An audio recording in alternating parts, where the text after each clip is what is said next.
This third session of our conference. For this session, we are fortunate to have European Central Bank President, Madame Christine Lagarde, and former US Vice President Al Gore as our keynote speakers. Their keynotes will be followed by a conversation between them and moderated by Kristin Halvorsen, Director of Cicero. And first, Madame Lagarde, as President of the European Central Bank, and also throughout your tenure as Managing Director of the IMF, you have maintained a strong commitment to bringing climate change considerations to the fore in our profession. Madame Lagarde, c'est un grand honneur de vous avoir avec nous aujourd'hui. Please.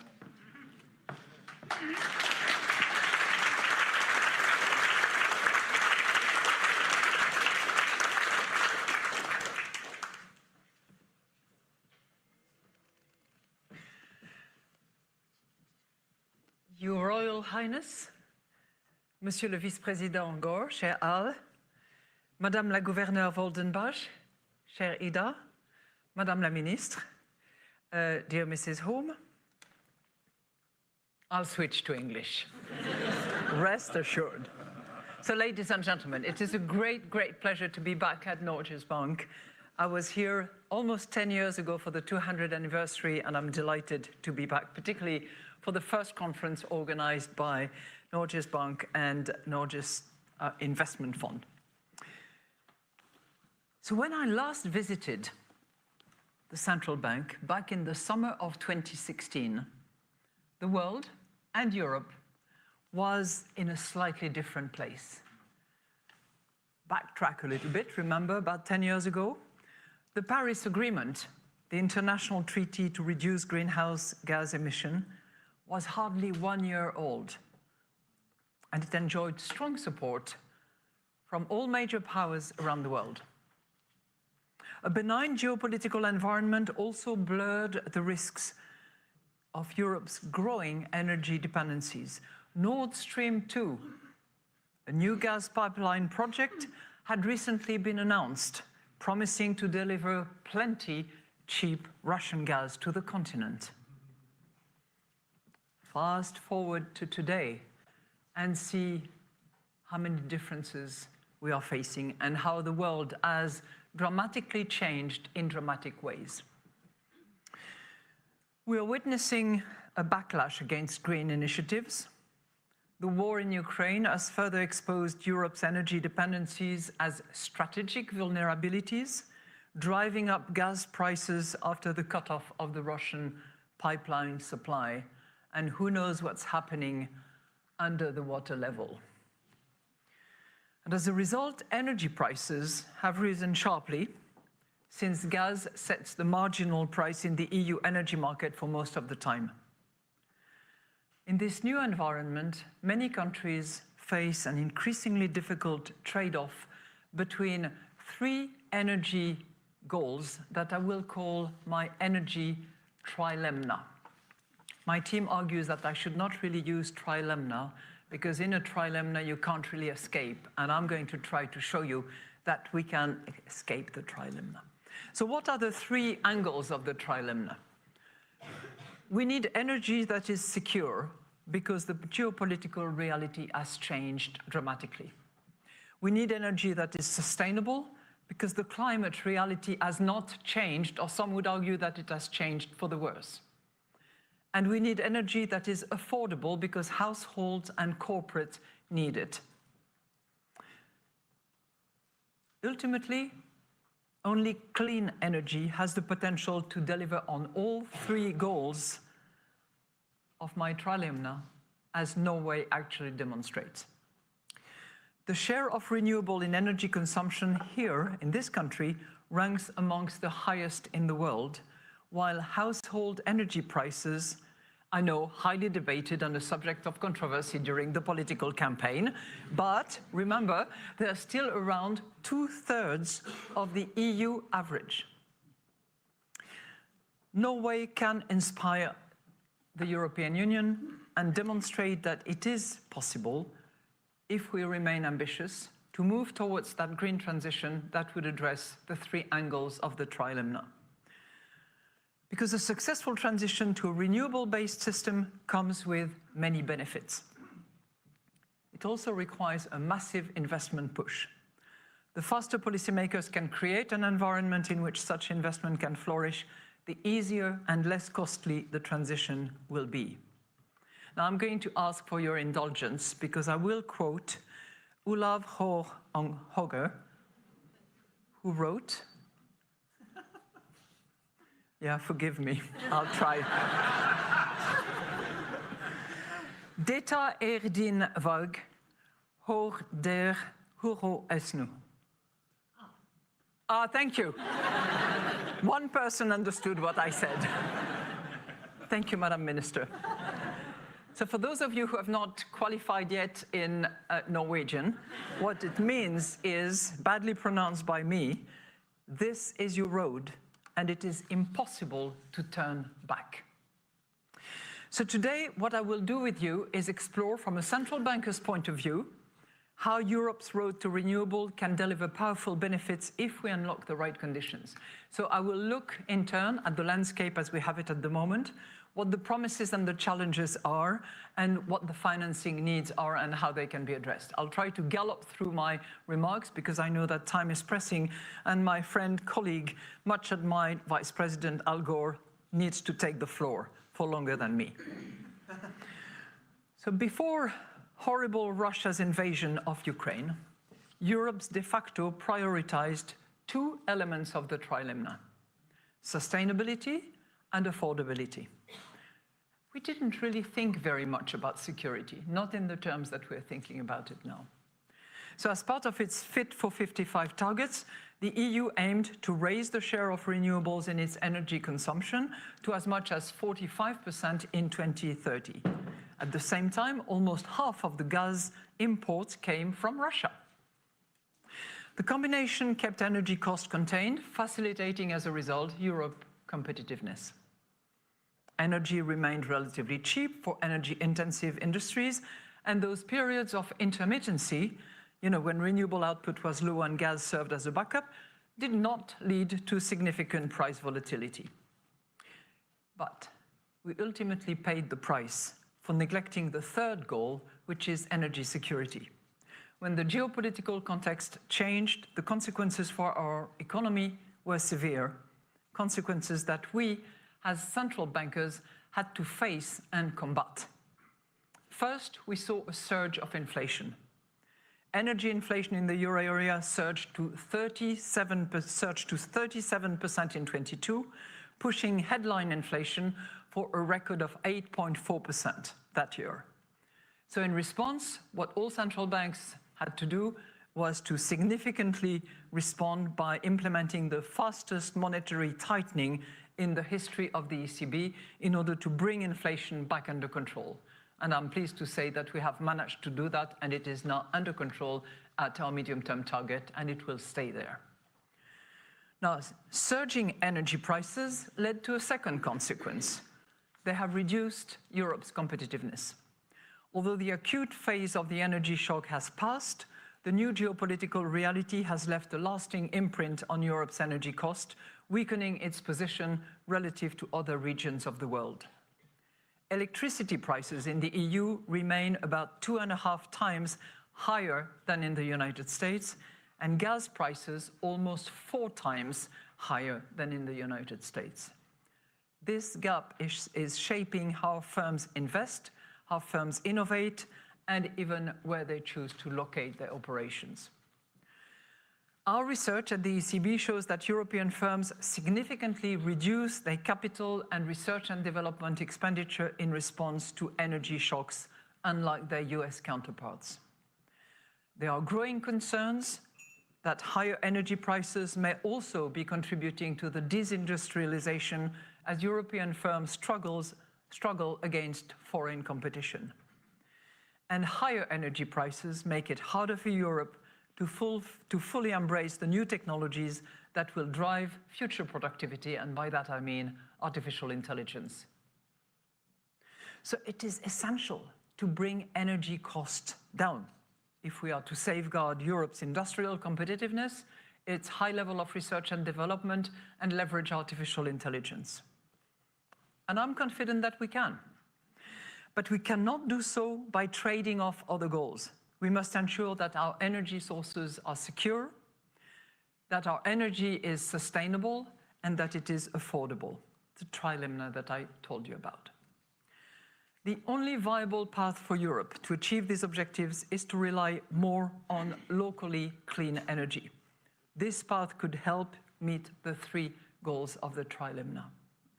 First, renewables alongside other clean technologies for producing electricity are central to any credible plan to reduce the impact of climate change. Second, renewables offer a level of energy independence that, given our lack of natural resources, Europe would never reach with imported fossil fuel. And third, as the marginal cost of renewable electricity is close to zero, a system based largely on renewables should ultimately bring down energy prices. But we all know that there is some skepticism about all that, and skepticism as to whether such price reductions are really possible in Europe over the short to medium term. And the key issue is that building and operating a renewables-based system involves significant additional expenses that are known as the system costs, which are based on which are passed onto the energy bills. So what are these costs, those system costs? They come from different sources. Some of those costs are unavoidable, but others can be minimized if we are truly ambitious with the transition. The unavoidable costs include massive investment in new generation capacity and modernized grid. The European Commission estimates that these will require an annual investment of nearly 150 billion euros. And that number may even rise if restrictions on critical raw materials increase input cost or delay projects. But that's not the only cost, and there are other costs that can be minimized. For instance, the costs related to the inherent intermittency of renewables. Intermittency leads to higher price volatility, which ultimately feeds into higher average bills, which contributes to inflation, which is a cause for concern for a central banker. We saw this in November last year, when low wind output across much of Europe, especially in Germany, prompted a surge in gas-fired generation to meet demand. Electricity prices jumped in several countries, and the effects were felt across Europe, including in some parts of Norway. There are also costs associated with curtailment, when renewable output is deliberately reduced to keep the system balanced, which often results in payment to providers. The European Commission estimates that by 2040, we could lose up to 10 times more renewable energy generation than we lose today owing to grid constraints. But these costs should not hold us back from staying the course. And there are three reasons why I'm optimistic that Europe can overcome these challenges.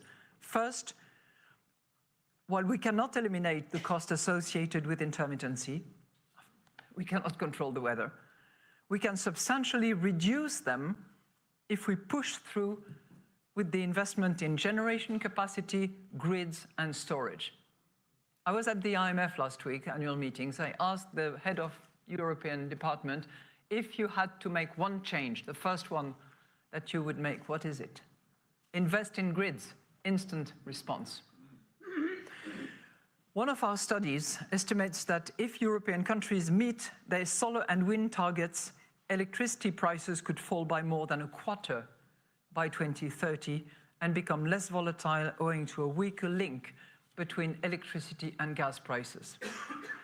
Curtailment costs that I have just mentioned would also fall, as research finds that each euro invested in upgrading the electricity grid translates into over 2 euros saved in systems costs.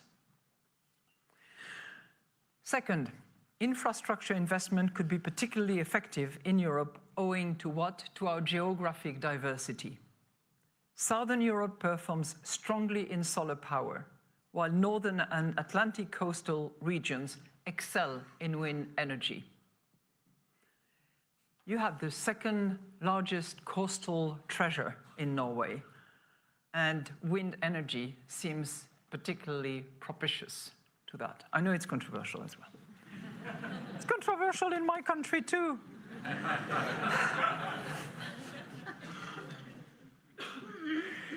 But deeper energy market integration, for example, through more cross-border interconnectors, would let countries share surplus electricity, smooth fluctuations from intermittent sources, and use generation and grid capacity more efficiently. Research underlines the benefits. Deeper cross-border integration is found to cut overall systems cost by around 9%, which is the equivalent of 26 billion annually. And it reduces electricity prices more than isolated national approaches. So a collective approach and the interconnection into a grid system that is more efficient is part of the answer. Third element, the technology is moving in our favor. Not only are renewable solutions becoming much cheaper, but the ability to store renewable energy through periods of intermittency is also improving fast. The International Energy Agency finds that the cost of clean technologies has fallen more than half over the past decade, and that battery pack costs are now roughly a tenth of what they were 15 years ago. So while there are costs that we have to reckon with, Europe is also well positioned to overcome some of them. And if we manage to quickly unlock the investment needed to build a world-class renewable infrastructures, Europe can keep those other costs while maximizing the benefits of renewables. So what is missing? As usual, money. How can we unlock the investment? It's not that liquidity are short. It's not that investment are not directed to projects. But I think that we policymakers, and I'm talking here about both fiscal authorities and monetary authorities, we must provide two things. First, the right environment for financing. If we factor in decarbonization industry, transport and energy supply, the financing needs for the green transition are massive. The private sector will have to account for at least 2/3 of this investment. But even though Europe has ample savings, current financing arrangements are not channeling supply towards demand. Nearly 4 in 10 European firms see the lack of investor willingness to finance green investment as a very significant obstacle. So the missing link, in our view, is a proper functioning capital market. Debt and, more importantly, equity financing currently rank lowest among the funding sources that firms expect to use for green investment. Deepening and integrating EU capital markets is critical to support the large-scale investments that we need. The good news, from where I sit and what I can observe, is that there is political momentum behind the Capital Market Union, and it has never been greater. Now, the skeptics will say, you've been talking about it for 10 years. Well, I can tell you, for having witnessed this for 10 years, it has never been so high. It has never been so decisive in terms of we need to do it now. Those of you who follow Chancellor Merz will have seen his comment from last week. One single market for capital union, he said one single stock market even, and one single supervision authority. Second, policymakers need to create a predictable environment for investment. Investment will not step forward if the green transition is clouded by uncertainty, especially if they are also growing pushback against green initiatives in other parts of the world. So we must reduce uncertainty where it is possible. So creating the right environment begins with, well, 3 elements again: credibility, speed, and confidence. Following through on existing green targets and maintaining a stable carbon price, very important for the credibility. Wavering on those commitments would risk chilling investment just when we need it the most. Credibility must be matched by speed. Across Europe, investors face slow and fragmented permitting procedures that delay progress. In some member states in Europe, completing the permitting process can take up to 5 years for utility-scale solar photovoltaic projects and up to 9 years for onshore wind.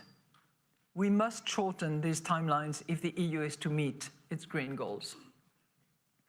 Finally, policymakers must build confidence in future electricity demand. For instance, in Europe, electricity still faces higher taxes than gas, discouraging electrification. And while this gap will narrow as carbon pricing is extended to heating fuels, governments can already act by lowering electricity taxes and moving it to other energy sources. Central banks can also contribute to this confidence, because obviously for investors in green technology, in green projects, in transition measures, the predictability of price stability is vital, much more so in that sector of investment than in others.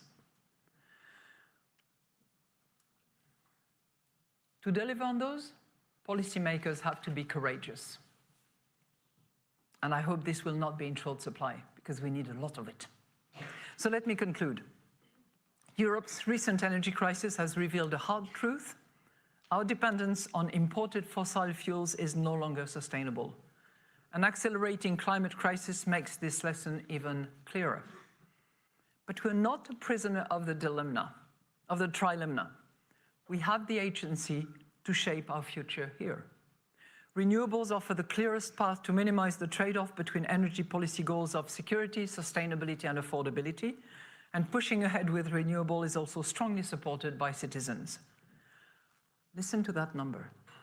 Nearly 9 in 10 Europeans want the EU to expand renewable energy. Some of the costs associated with the transition, such as the required investment, will be unavoidable, but if we create the ideal conditions in which that investment can flourish, we can ensure that the transition remains cost-effective. Our regretted anthropologist, Jane Goodall, who sadly passed away this month, reminded us. She said, "What you do makes a difference, and you have to decide what difference you want to make." So Europe must now decide. Either we remain with that unsustainable and expensive statu quo, or we create an environment that can unlock the investment needed for sustainable, secure, and affordable energy. I hope we have that courage and that determination. Thank you.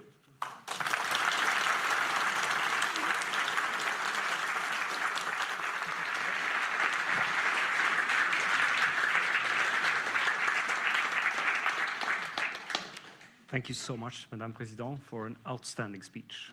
The future of European energy is green and renewable, and perhaps helped a little bit along the way by us up here.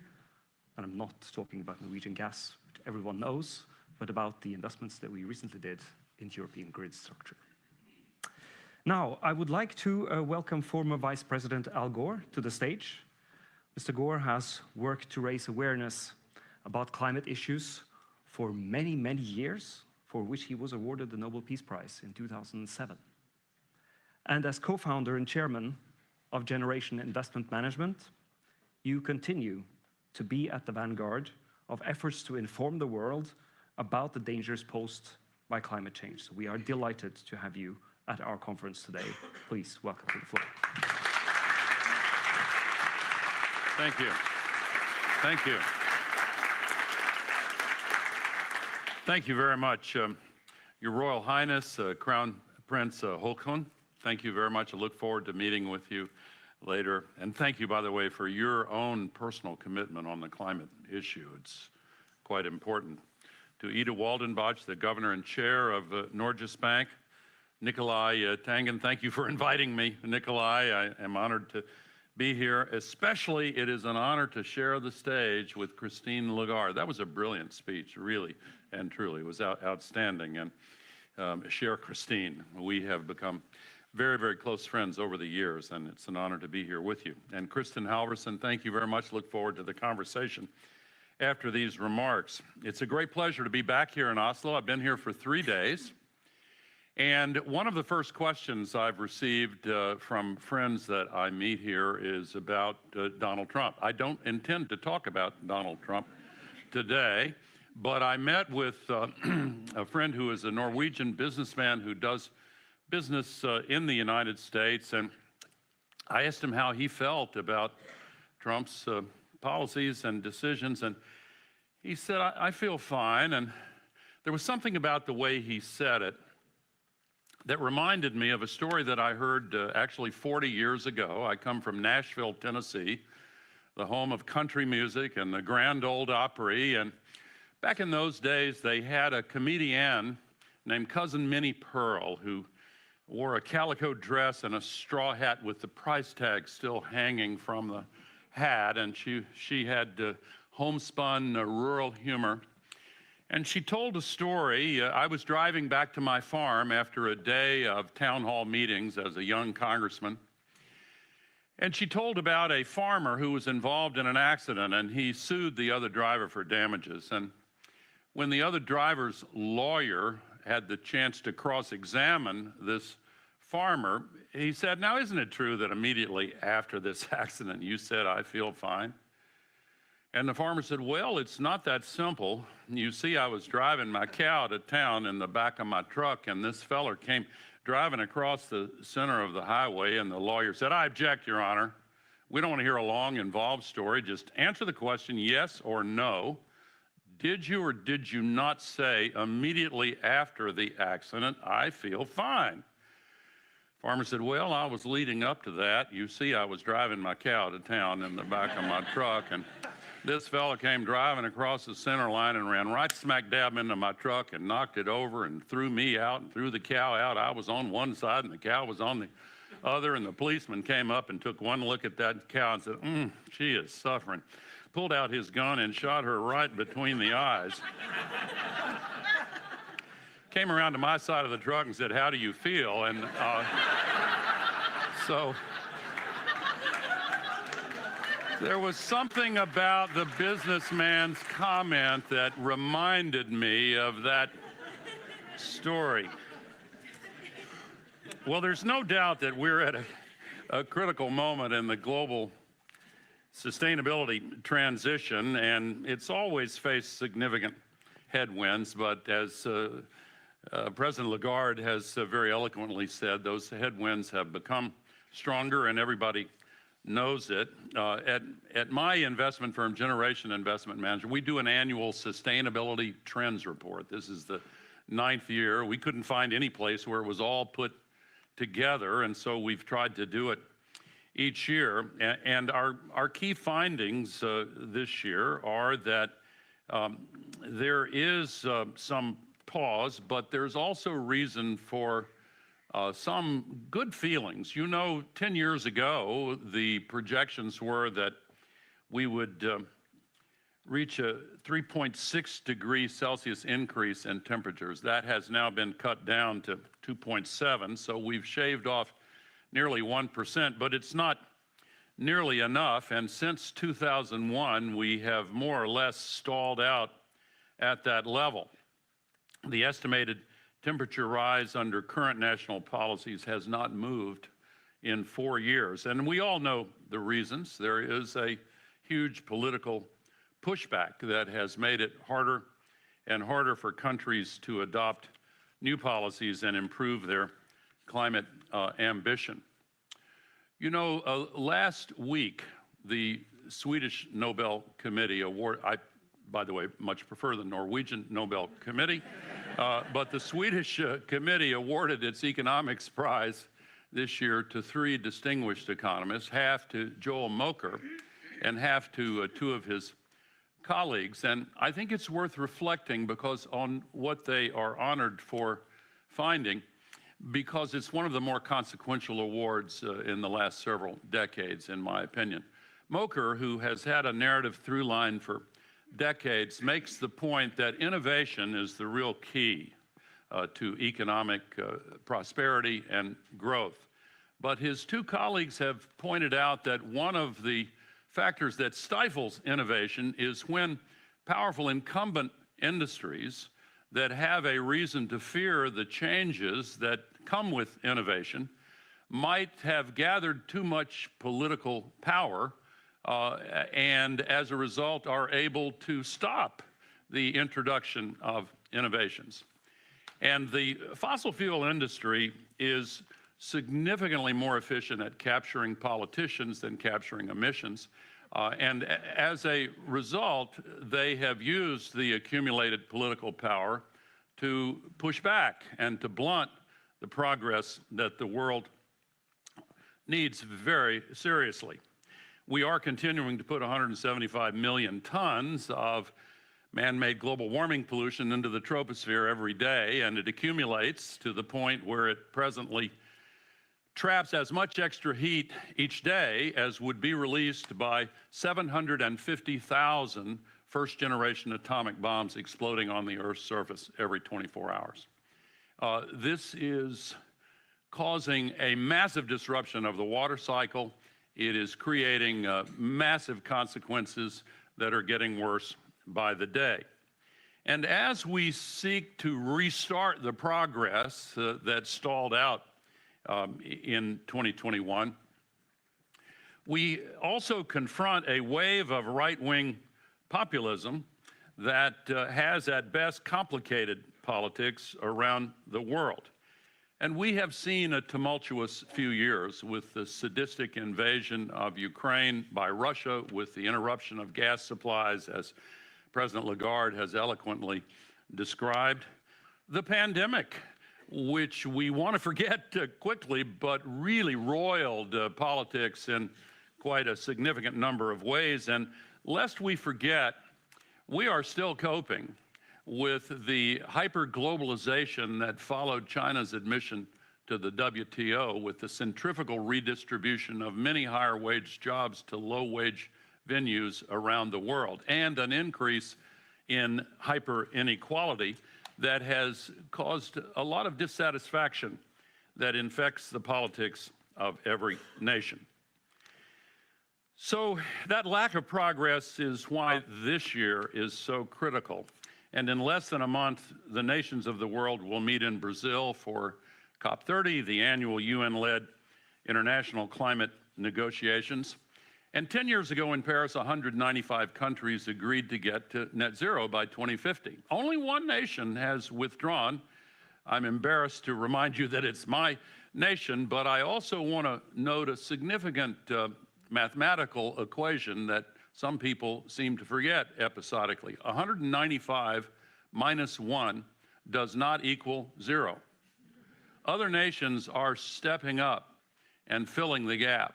And the European Union is playing a leadership role, and no nation is providing as much leadership, truly, as Norway is providing. And unfortunately, the election of President Trump has complicated this quite significantly.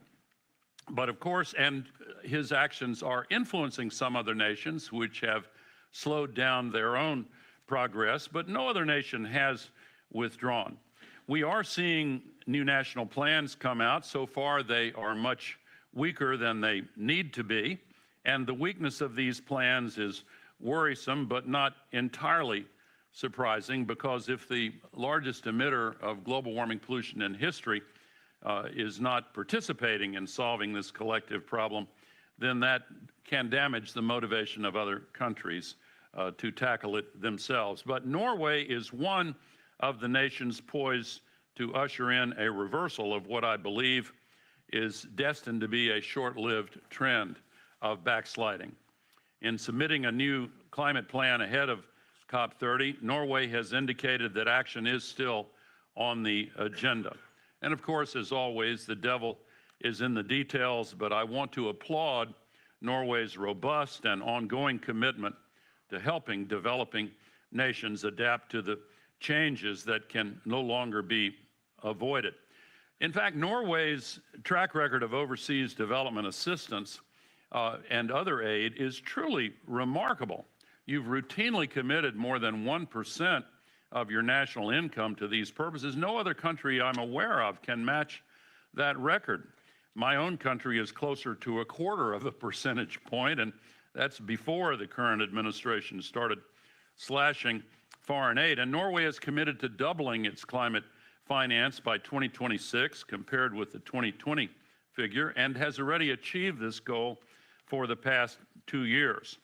Norway has also played a stalwart role in helping to save the world's tropical forests, contributing the equivalent of many billions of US dollars to that cause. It is important to recognize, however, that government-to-government aid, as essential as it is, pales in comparison to the needed access to private capital in order to finance the energy transition.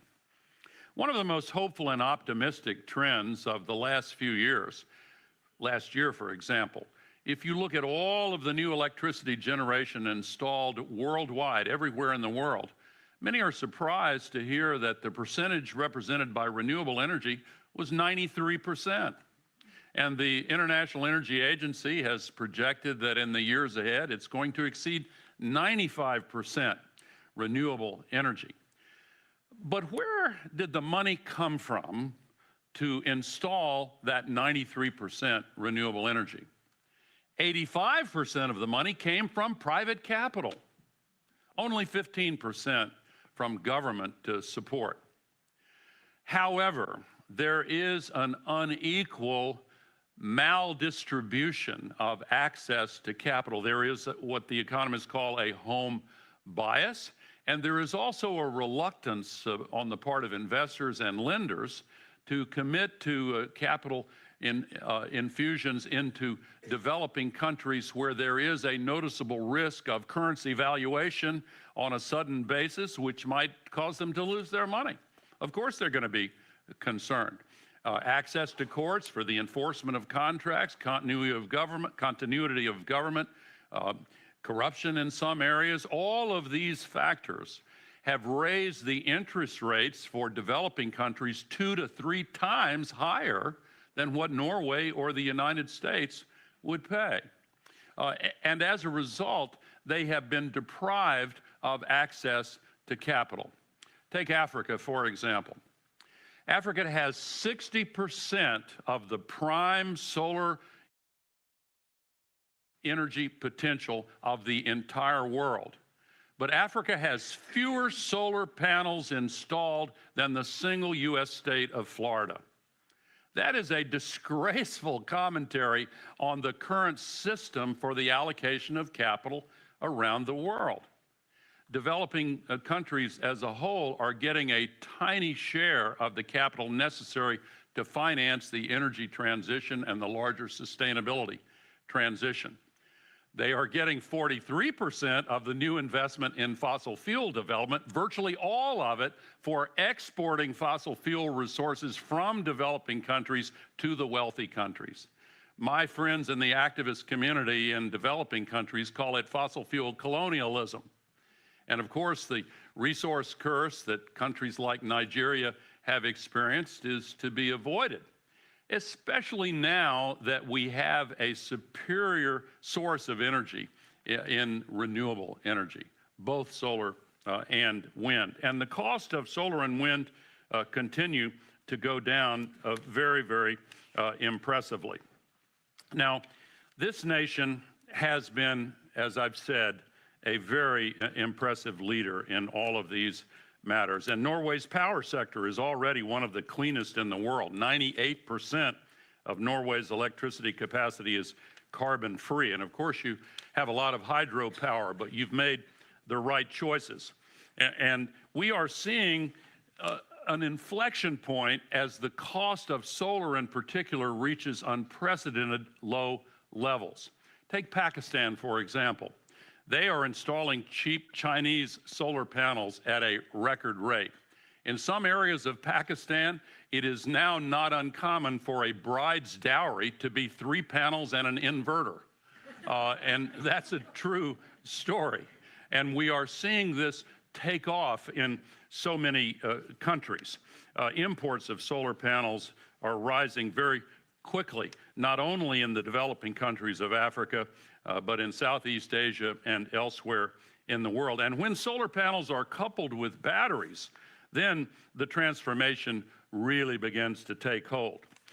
In my nation, the California grid is getting 20% of its power in the early evening from batteries charged with sunshine earlier in the day. I flew here from Australia, and South Australia gets 30% of its power from batteries in the early evening. Their goal is to reach 100%, and the experts believe they definitely will reach that goal. So the second largest market for fossil fuels after electricity generation is transportation. And worldwide, the sales volume of electric cars is up more than 30% this year. Will likely be a quarter of all cars sold worldwide in 2025. And Norway, once again, is the global leader. Cars with plugs have been more than 90% of the market for years already, and the figures for the month of September just came in. 98.3% of all new car sales in Norway are electric. So I think you can check that box, Norway. Thank you very much for your leadership. Your national fleet is already 1/3 electric, on its way toward 100%. And the rest of us can look around Norway right now and begin to see the start of a post-oil future. But there is a huge geopolitical challenge associated with both the solar boom, the battery boom, and the electric transportation boom. China has made decisions that have allowed it to dominate the market in all of these sustainability-focused industries in the future. During the month of May this year, China installed as much new solar electric capacity every day as would have been provided by opening 3 1-gigawatt nuclear plants every day, 30 days in a row. It's difficult to imagine any other country accomplishing that. And in every one of the related fields, they have made a decision to move aggressively to dominate those industries. So we must respond to that challenge. China seems to think that they really will make the 21st century a Chinese century and provide leadership for the entire world, perhaps in the geopolitical sphere as well. I don't think they can. I don't think the world will follow China because the world does not, generally speaking, agree with the values of China. We value freedom, even though it seems at times to be under assault. But let me also make the point that suspicion of Chinese motives might well be warranted on many fronts, including the security risks that they pose to NATO countries and European countries more generally. The Chinese economy is itself a long way from clean, but we have to recognize that what they have accomplished with the energy transition. Norway is inspiring countries around the world. We have to respond to and manage China's dominance of these technologies, and yet we also need to recognize that since Paris, the direction of travel for the world economy has been clear. Companies that want to continue to compete for global markets will have to make sustainability central to their business operations. The United States is not participating in the way that it should. But I do believe that change is coming in my country as well. So despite the political difficulties of the moment, we cannot let the ambition for a better world wither away on our watch. So let me close by citing Norway's celebrated playwright, Henrik Ibsen. And I am not going to be brave enough, as Christine was, to even attempt to say it in Norwegian. Oh, geez, Christine.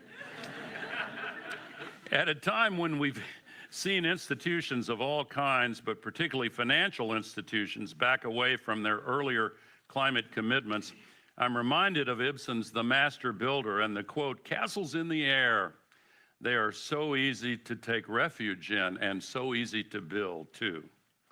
But I'd like to remind us of another passage which to me demonstrates our collective task. From Mandan, he wrote, 1,000 words can't make the mark, a single deed will leave. So the time has come for all of us to summon our strength and ignore our critics, turn our words into deeds that will collectively safeguard the future of human civilization. We have everything we need. The International Energy Agency tells us the technologies are there for 65% of the way to reducing to net zero. Proven business models are already known. We have clear line of sight to the other 35%. Every morally based challenge that humanity has faced has gone through periods when the advocates felt despair. The abolition of slavery, women's suffrage, ending apartheid in South Africa. It seemed at times impossible. As the late Nelson Mandela once said, it always seems impossible until it's done. And when the underbrush of argumentation is cleared away and the central issue is revealed to be a choice between right and wrong, then at a very deep level, the outcome becomes foreordained. The only thing some people think we have in short supply is political will. But please always remember that political will is itself a renewable resource. Thank you. Thank you. I'm going to stay here and then...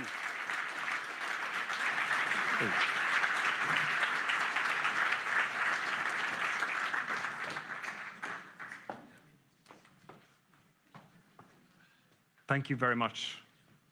Thank you very much. You have given us a lot to think about, both about the challenges in the world, but also about the hopes. The technology is moving forward, and perhaps I will remember the most, the will and the determination to get ahead.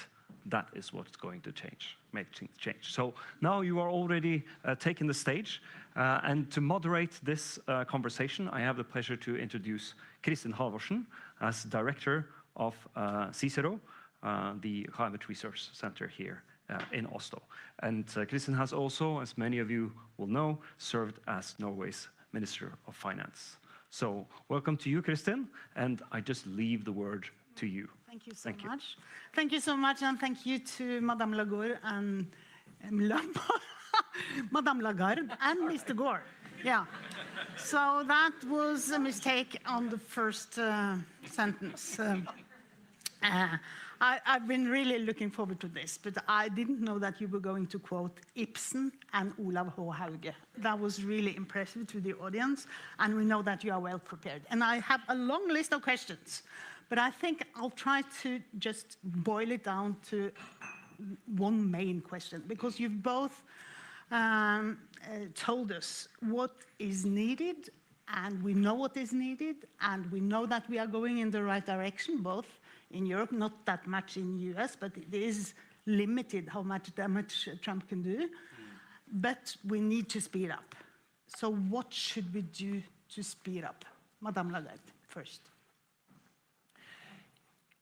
Allow me to look at it from my limited angle, which is that of a central banker and one concerned about the movement of capital in the European Union, which is one of the 4 freedom of circulation that was agreed between all the European partners. We have to make sure that private sector money, I mean, Al was very eloquent in saying, what is it, 90% of 85% of the necessary investment was financed by the private sector. Private sector has to feel confident, encouraged in investing in those elements of the transition. And they're not just, narrow-mindedly defined. There's a whole range of sectors that have to benefit from the transition. So policymakers have to facilitate that, accelerate it as much as possible.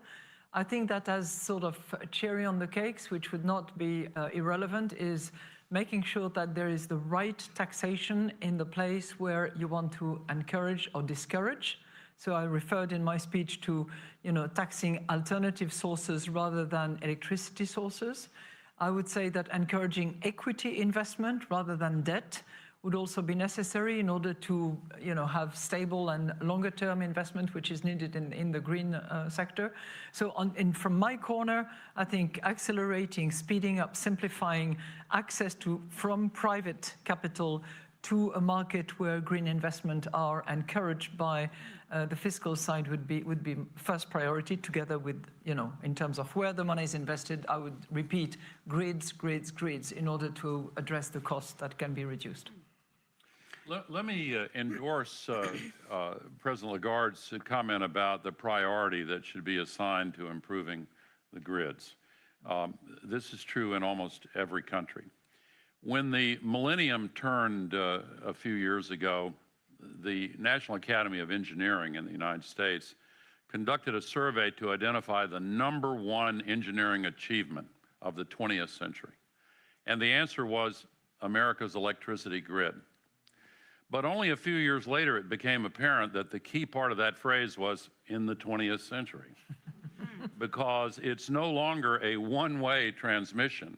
It is a two-way and multi-way transition with grid storage widely distributed throughout the grid. It requires a lot of software. It requires a lot of innovation.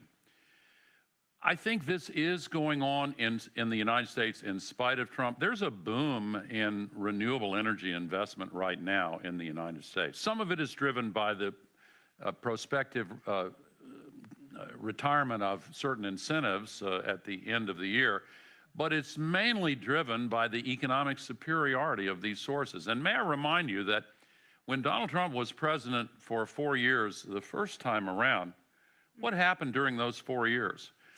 Solar energy doubled, electric car sales doubled, clean energy investment tripled, coal use declined by more than 20%. Why? Because the economic realities are favoring this energy transition.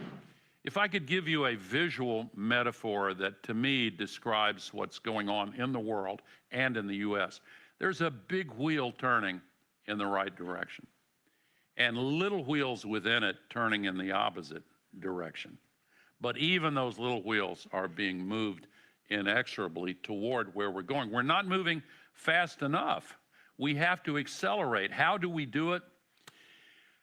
In order to solve the climate crisis, we have to pay attention to the democracy crisis.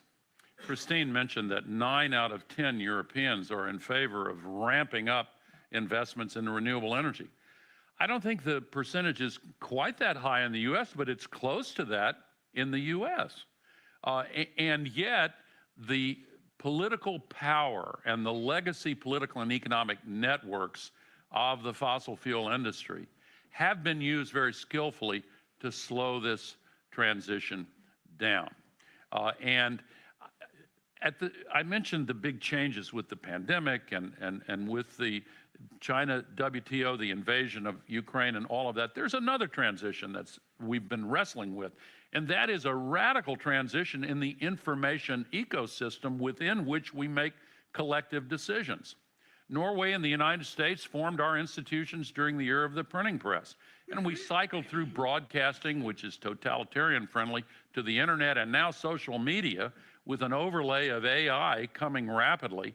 And as a result, the norms and practices of representative democracy have been turned upside down, and they're not working as well as they should. I do believe that change is coming, and I believe in the elections 1 year from next month, we will see, almost certainly, we will see a dramatic change in the direction of the Congress in the United States. Yes, let's hope so, I dare to say. Madame Lagarde. Did you allow me to make a suggestion here? Absolutely. Because I don't know how many of you in this room have seen a film called The Inconvenient Truth. Raise hands. Yeah. Okay. Point made. At times when films were actually very powerful, one person sitting next to me was the agent for change. And I don't know what it was for you. For me, it was a dramatic understanding of what was going to happen. And I would suggest that with that same person sitting next to me, we should encourage him and maybe fund him. There's a bit of money around here. to produce on the media of the future something that could be called, I don't know, the inconvenient comfort zone that we are in, or something like that, in order to encourage as many young people, because we're all a little bit over the edge of the 20s in this room, but encourage them to appreciate what is needed, how much money will be required, and how they should prepare for that. Wouldn't you agree? Yes. Yeah.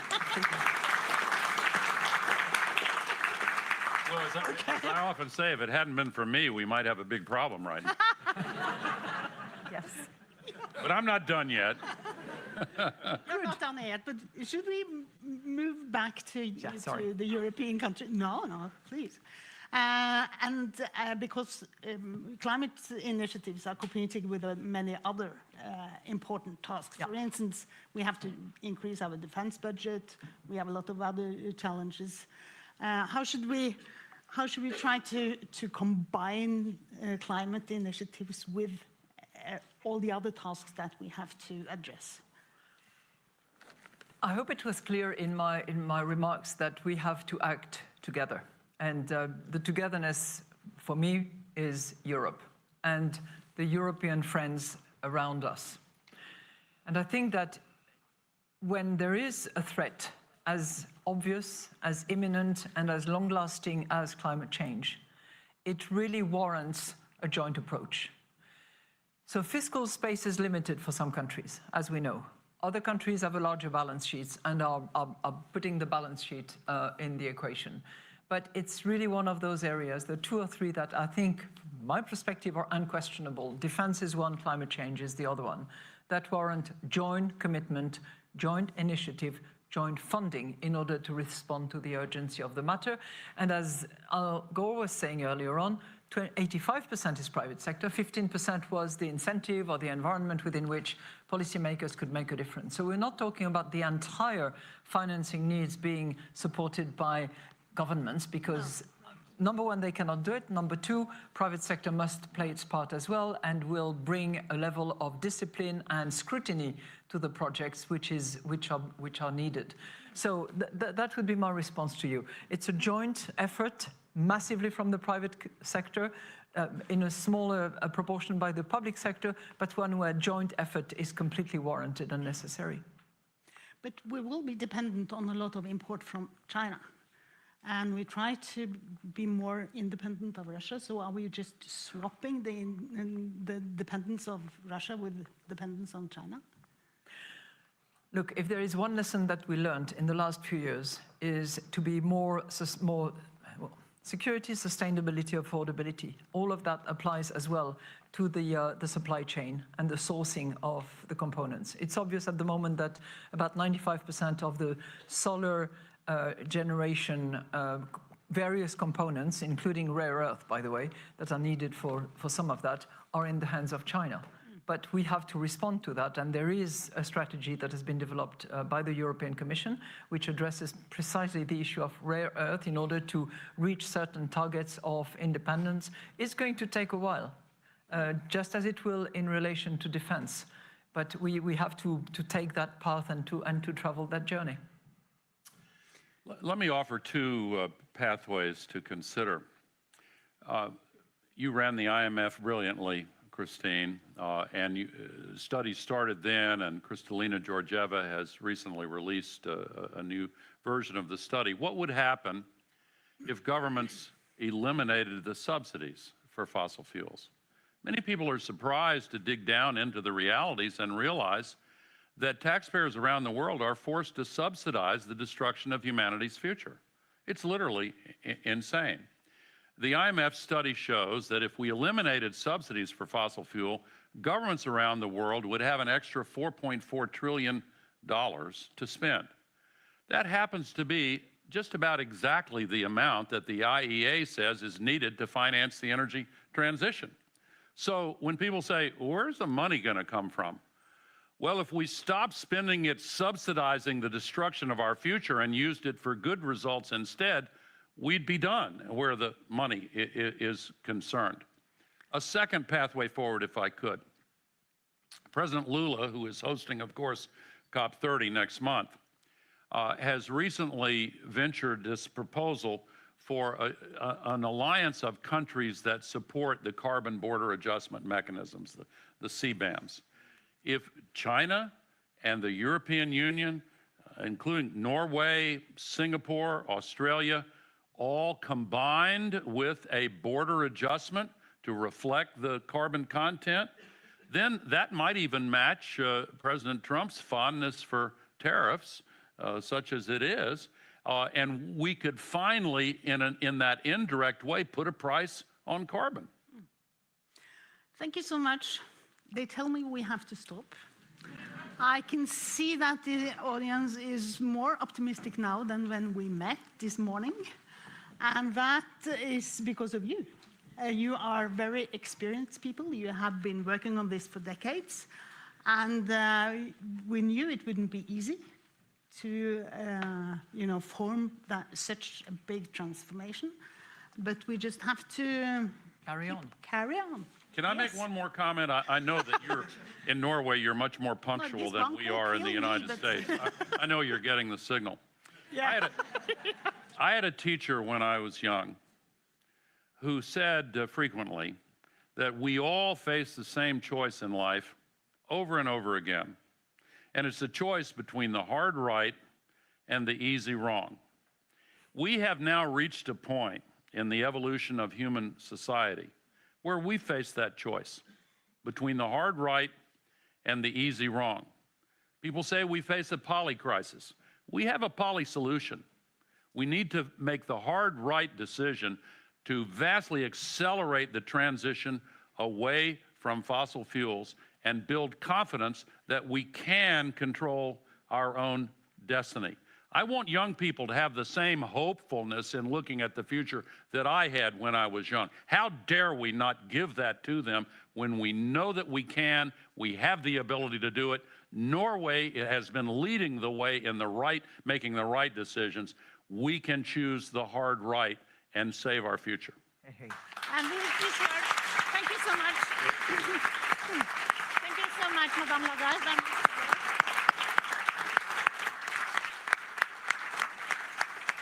It only remains for me to thank you so much, for taking the time to come here. It's been an honor to have you on stage. Thank you very much. Thank you.